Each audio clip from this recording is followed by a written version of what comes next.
What was your first dishes. job in the US? My first job in the US was pressure washing basketball courts.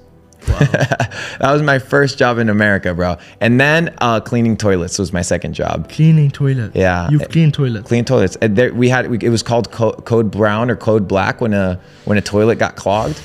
So I started from the trenches, and it was about 2015. I got introduced, long story short, to Bitcoin. Got introduced to crypto. But you started in dropshipping before that? No, in fact, my first exposure to anything that came with money-making opportunities was in fact the markets. And then, of course, you have a $25,000 threshold in order for you to day trade, right? Because America has this bullshit rule that you can only trade like 3 times every couple days if you have a balance less than 25K, because they don't want people getting liquidated. So it's like, my first goal is, how can I make 25K, right? To be in a situation where I can, in fact, day trade. And I don't have to put a trade and swing it and wait for it. So I was like, I need to make more money. Right. So I started waiting tables, doing 2-3 jobs at a time, sleeping in my car, saving money. Because in the US, in many restaurants, you get paid your tips that same day. So what I would do is I would take the cash, right? I would go to Wells Fargo, the ATM, in my car. I would deposit the money. It's so vivid in my mind. I would deposit the money. It would be instantly reflected, the balance in my bank account. Yeah. And we would spend half of the budget buying crypto, right, on Bitstamp. And then the other half, it would be our advertising budget for Facebook ads for that day.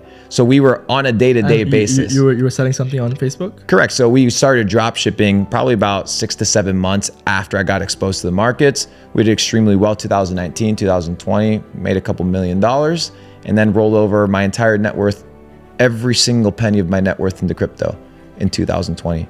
In the crash of March, I remember we were playing Call of Duty. I rented a villa in Miami while everybody was freaking the out about COVID. I was just chilling, making my money, making my moves. And I realized that this was my event to get rich. This was my moment. So I set all my buy orders on Bittrex and on Kraken.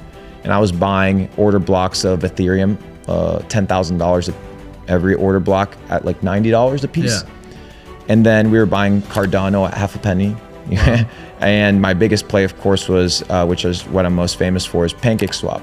Your top 10 holder in PancakeSwap. I was a top 10 holder. I owned 1% of the not of the circulating supply, the whole supply of PancakeSwap, even though they continue adding tokens now. But I owned 1% of the supply, sub 50 cents or sub $25 million market cap, something ridiculous. And I rode that up to $2.6 billion market cap. So much so that I tattooed it on my neck.